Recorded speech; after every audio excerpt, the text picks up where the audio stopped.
All right.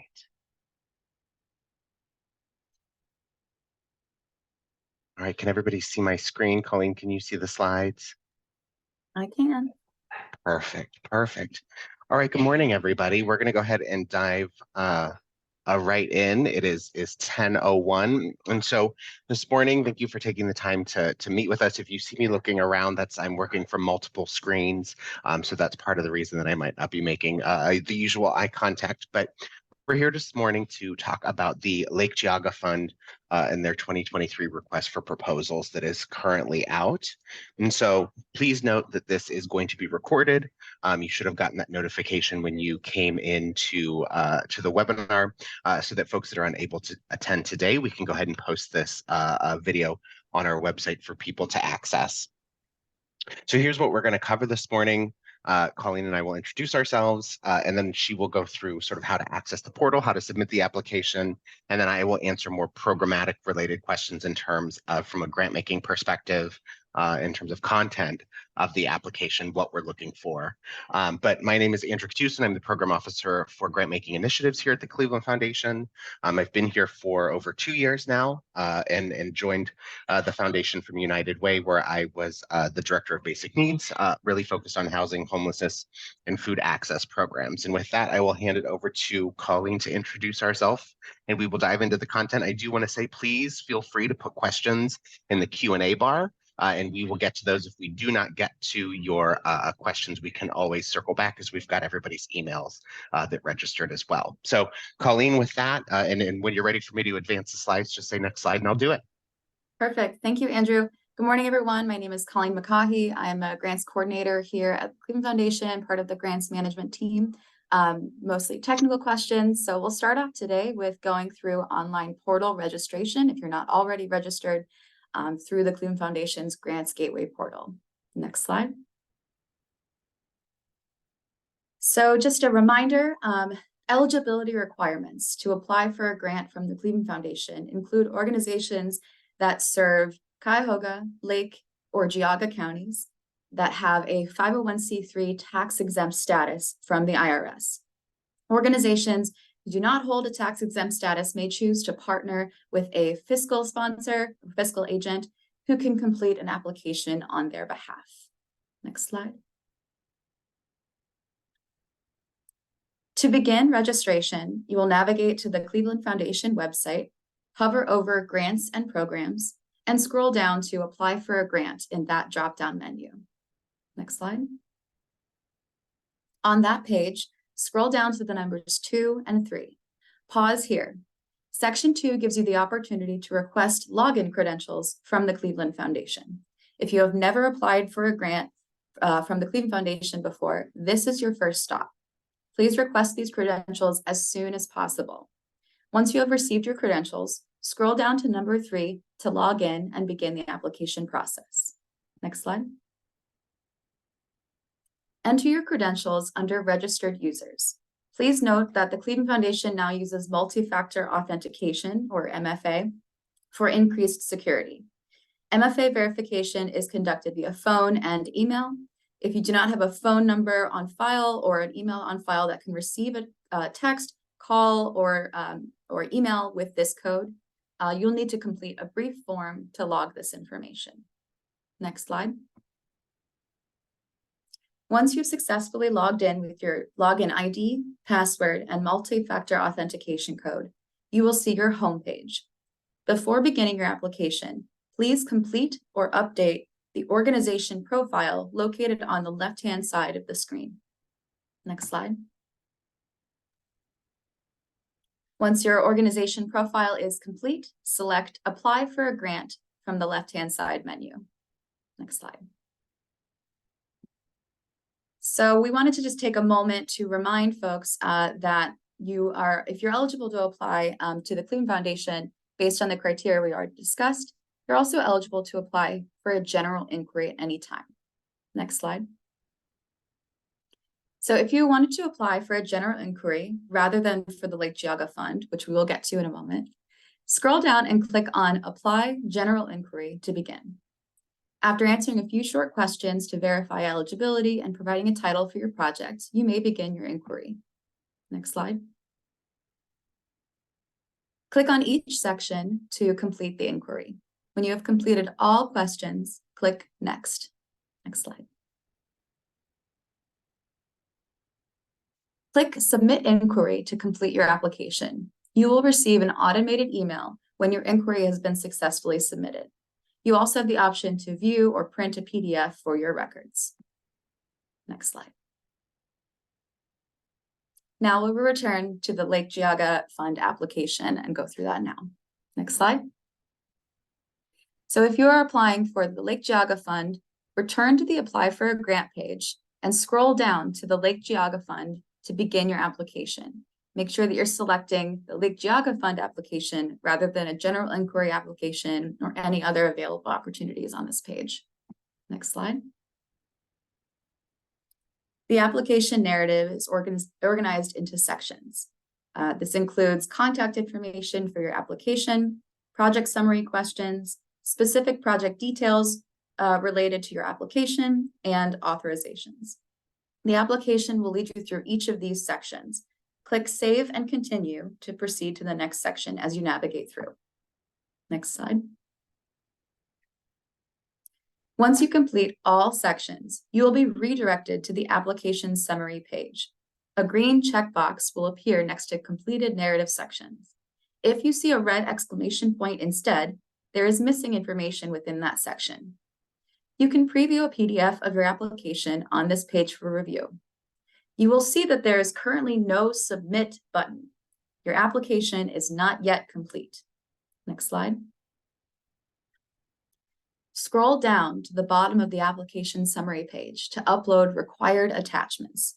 These include a project budget, your board list, and your current audit report or your most recent financial statement if no audit is available. You may also choose to upload additional attachments, including letters of support from partner institutions and other additional attachments you would like to include with your application. Click on Details next to each attachment in order to upload these documents. Next slide. Once you have completed the application questions and uploaded all required attachments, the Submit button will appear on the application summary page. Your application is not received until you have clicked the Submit button. You will receive an automated email when your application is successfully submitted. Next slide, and I will turn it back over to Andrew to lead us through the project. Awesome. Thank you so much, Colleen.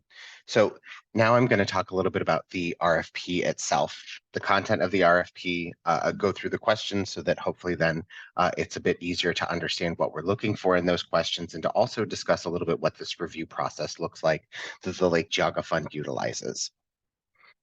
So these are the same priorities that the Lake-Geauga Fund used last year. The data continues to show that seniors and mental health are two areas of need, and I'm sure if you're looking at Health and Human Services news anywhere, that you continue to see that especially mental health and the growing and aging population are both important communities to support. So strategically, and here's we'll talk through a little bit of the strategies for. So in the senior section, there are really two things that we're looking for. The first one is really aging in place programs. And we've defined seniors as low-income residents over the age of 60. Now, there's a little bit of flexibility in how we define low income, but if you are not targeting a low-income population, what we need to understand is why, right?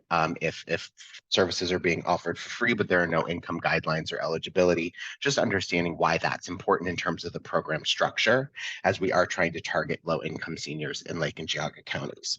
But the first area of focus within the senior strategy is aging in place. We know that folks prefer to age in place. We know that it is cheaper for individuals to age in place than to enter assisted living. So the purpose of this segment of the strategy is to provide supportive services, whether that's home modifications, whether that's access to home-delivered nutritious meals, whether that is in-home assistance for daily needs, anything like that.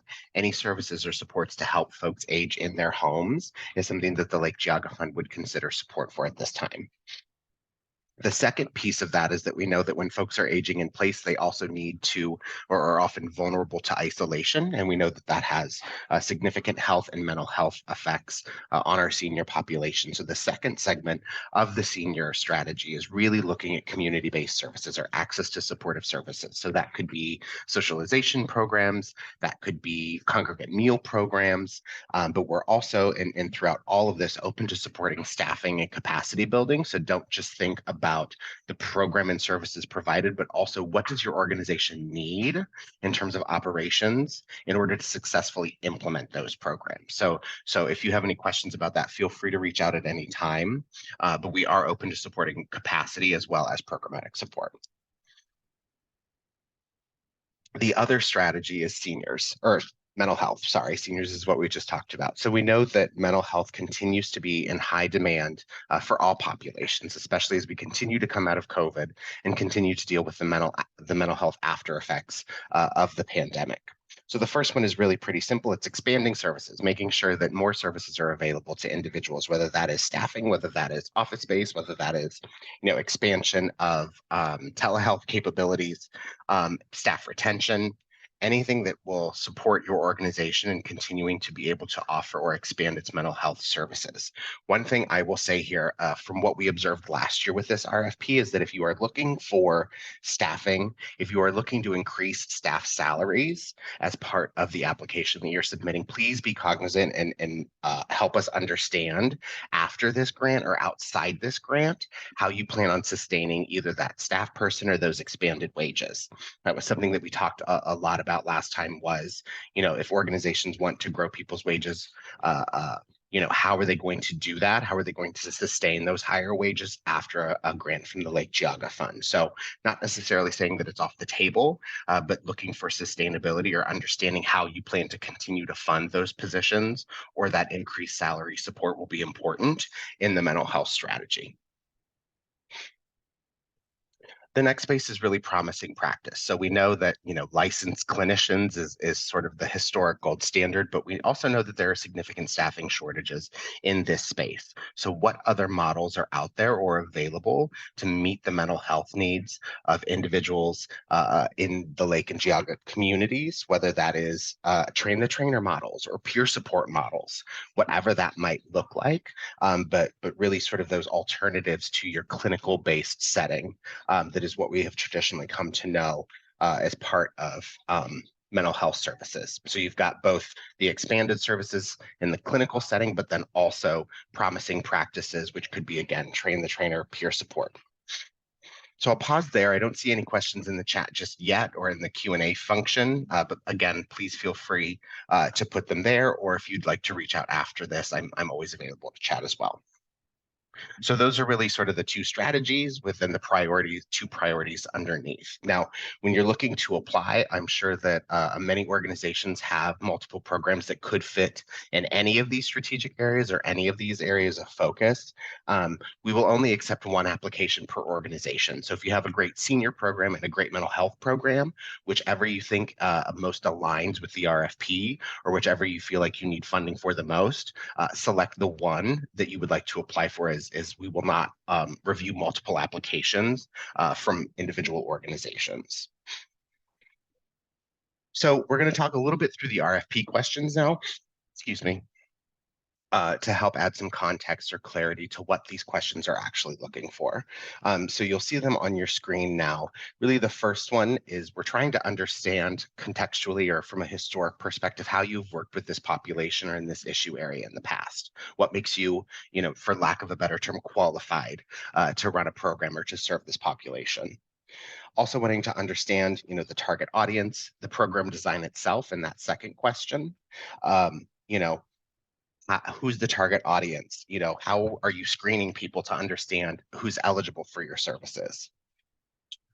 The third, what is the impact that you're hoping to have? How will this improve the lives of individuals in your community? What will be different? What does success look like? Have you defined what success is for that program? And if so, please be sure to articulate it there so that we understand what sort of impact you're anticipating having in the Lake and Geauga communities. That fourth bullet, we want to understand, how do you know that this is the right program? Is it based on a best practice or research? Have you talked with and are responding to a need of, clients that are responding to satisfaction surveys at your organization?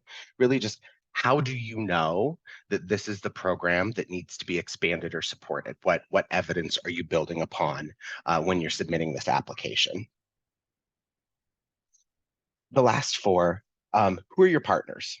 Who are you partnering with? If COVID taught any of us anything, it's that we always go further together, and we all have our own gifts and our own expertise that we bring to the table, but that's never all encompassing. And so who are your partners that are coming together to make the puzzle fit? Also then, thinking about diversity and valuing diversity and what our community looks like holistically. How are you going to ensure, or how have you ensured that voices in the community have informed the solution, or will continue to inform the evolution of the program? So things might include doing regular satisfaction surveys. They might be part of, an annual focus group with clients that have utilized services through your organization. So again, understanding how voices are leveraged to continue to inform the operations of this program. Then that third bullet, how are you leveraging the Cleveland Foundation's dollars to attract other investors into these programs, whether it's, other grants, or whether it's in-kind support, or whether it's, even leveraging the Cleveland Foundation dollars to raise, additional partnerships with the city or the county that you're working with. So really trying to understand broadly what is the impact outside of just programmatic, but also in terms of sustainability and partnerships that the Cleveland Foundation funding will have. And then what is the timeline for the program?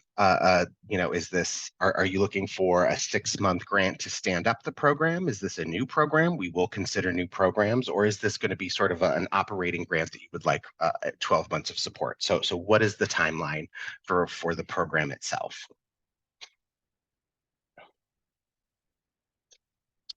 So thinking about the actual application itself, I, having written many applications in the past, I understand the desire to include a lot of detail and nuanced information that is truly important in setting the context of the application and of what you're proposing. But please be sure to be clear, concise.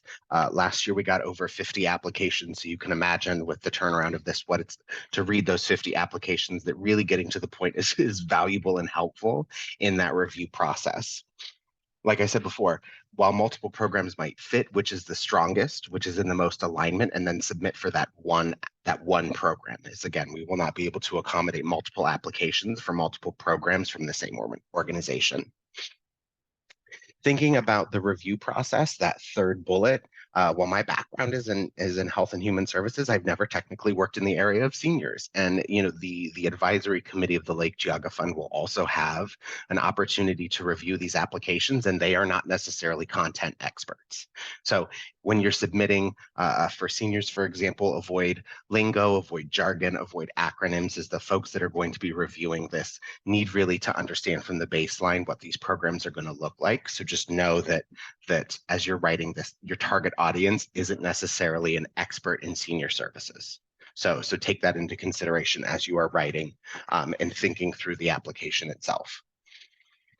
Again, just to reiterate, we have a question in the application about partnerships and who are your partners, and to reiterate here that, partnership is powerful. And we know that, that is how we really treat the holistic person. So what partners are you working with?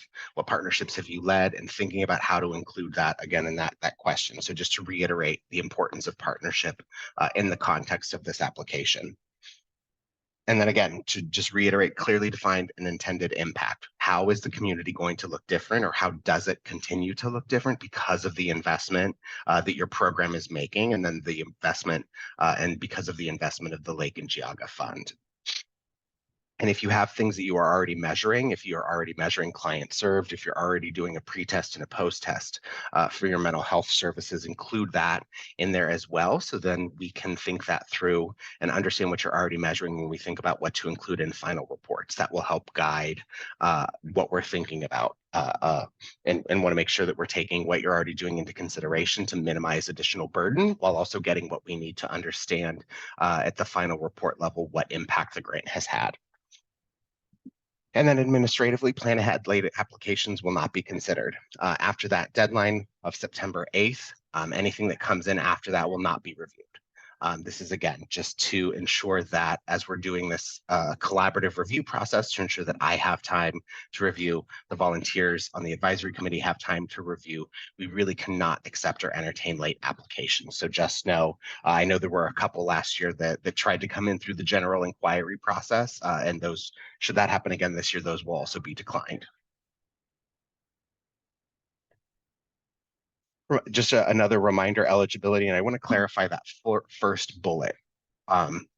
Serve Cuyahoga Lake and or Geauga counties. Cuyahoga County based nonprofits are eligible to apply, but you have to clearly demonstrate how you are serving Lake and Geauga counties. So if you're only serving Cuyahoga County and based in Cuyahoga County, you're not eligible to apply. But if you are based in Cuyahoga County and are tangibly in serving Lake and Geauga County, then you are eligible to apply. So I just want to make sure that that is clear.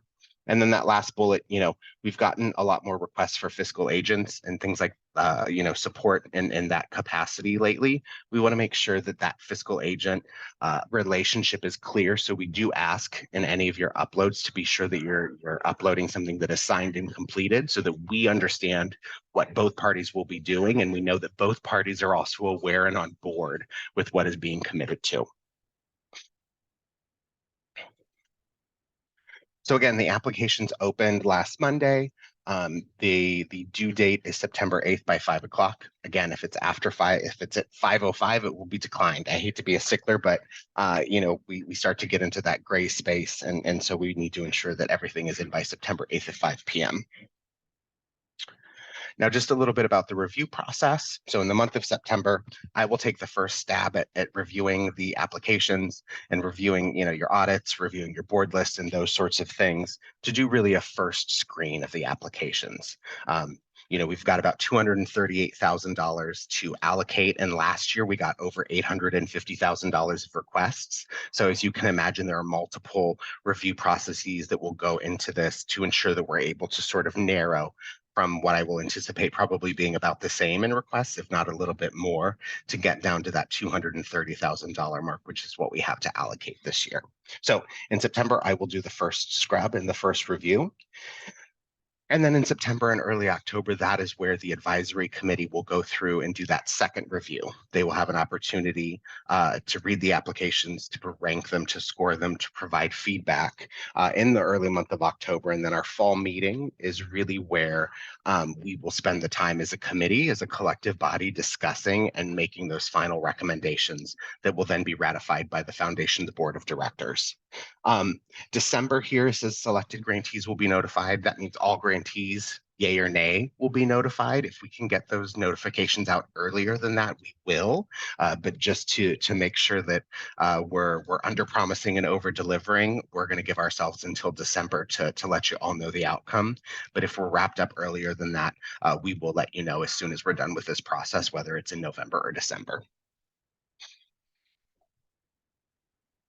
So here is the contact information for both Colleen and the grants management team and myself. If you have questions about the portal, which Colleen went over, reach out to her. If you have questions about the RFP or need some feedback on what you're considering, please feel free to reach out. Just to put it out there, I'm happy to discuss ideas. I will not review applications before you submit them. I just won't have time to do that for everybody. And so to ensure that we're setting a standardized baseline, I'm happy to discuss ideas, but I won't review applications before you submit them. That is something that again, I can't do for everybody, and just want to ensure that we're being as equitable as possible. And that's it. So I see, thank you, Colleen, for answering the question that was in the chat. I don't see any others, which means that we're just really good and thorough at this. So, so I will pause though for just a moment if anybody wants to enter a question. And if not, you also have our contact information, which I will put back up on the screen. I'll just reiterate one item, which is if you don't have portal registration already, again, we highly recommend you get started on that sooner rather than later. We do not want to hold you up or make you miss the deadline because you went and you got into some a technical issue that we want to help you with. So any technical issues that arise, we hope they happen soon so that we can help you out. And again, the grants management email address is the best resource for personalized assistance as well.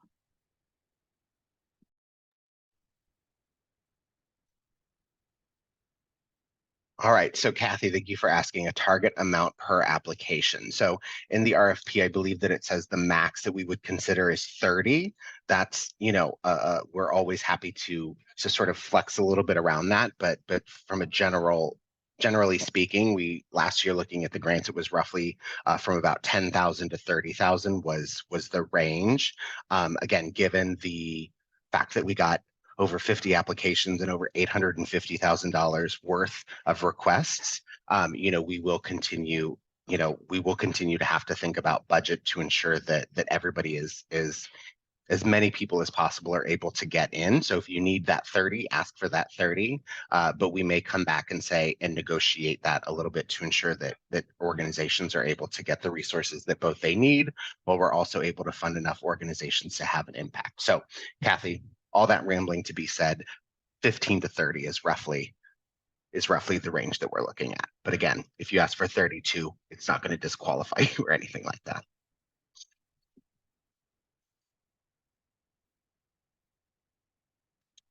Great question.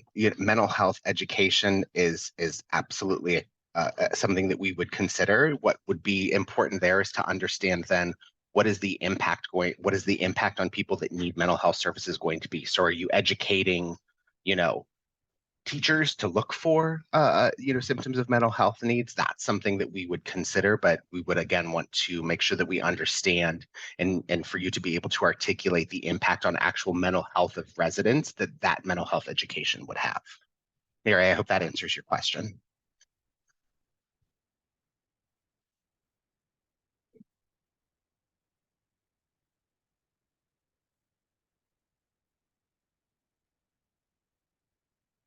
Okay. Great. Okay.